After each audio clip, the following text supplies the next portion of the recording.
It's the first time I really questioned whether or not Shopify will be around in the way we know it today 10 years from now. What's your hot take?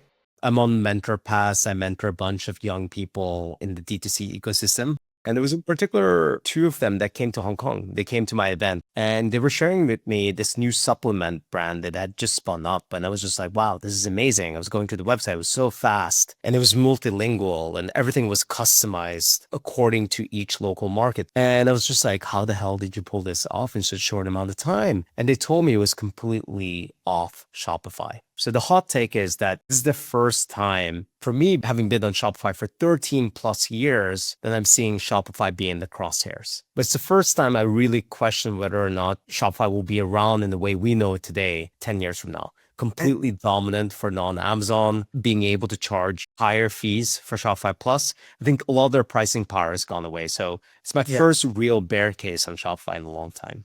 What was their rationale? Like, why did they go that route versus just signing up for Shopify? Like, did they give you like the 5 reasons, the 3 reasons or whatever? So there are a lot of direct response advertisers out there. So for people taking 2 steps back, right? Like Northbeam has some of the largest brands in the world on the Shopify ecosystem. We have publicly listed companies. Like I'm an advisor of IM8. We just signed up with Northbeam, right? Like, so we have really large brands on Northbeam, but there's a whole underbelly of the internet, which we call direct response advertising, right? Like, so we look at like Athletic Greens. Day one, it was very direct response. Now it's fully branded. A lot of those guys build on a platform called Checkout Champ and on other platforms that are much more oriented towards a much quicker checkout. So the biggest thing that people come back to me with is that they say they have Checkout Champ, but it's even more agile without the crazy fees. So people really love being in control of their checkout. That's number one. And the post-purchase experience, which you're not fully able to do on Shopify. The second thing is localization and spinning up PDPs with complete integration with Cloud Terminal is far easier than with Shopify. So those are the 2 reasons kids were building on these non-Shopify ecosystems. And it's not really about cost. It's not like Shopify is predatorily expensive in any way. Right. It's more about agility and control. Are they saving on the fees or as well? We're saving on the fees, but it's like... But that wasn't the main reason. That was Exactly. It's not the main reason. A week ago, I had another booking on Mentor Pass with this kid. He's actually Norwegian, same as me. But he was telling me TTM revenue was $40 to $45 million in revenue. We're looking $100 million. I was like, he's 26 years old, never raised any money. I was like, I should be paying you for this session.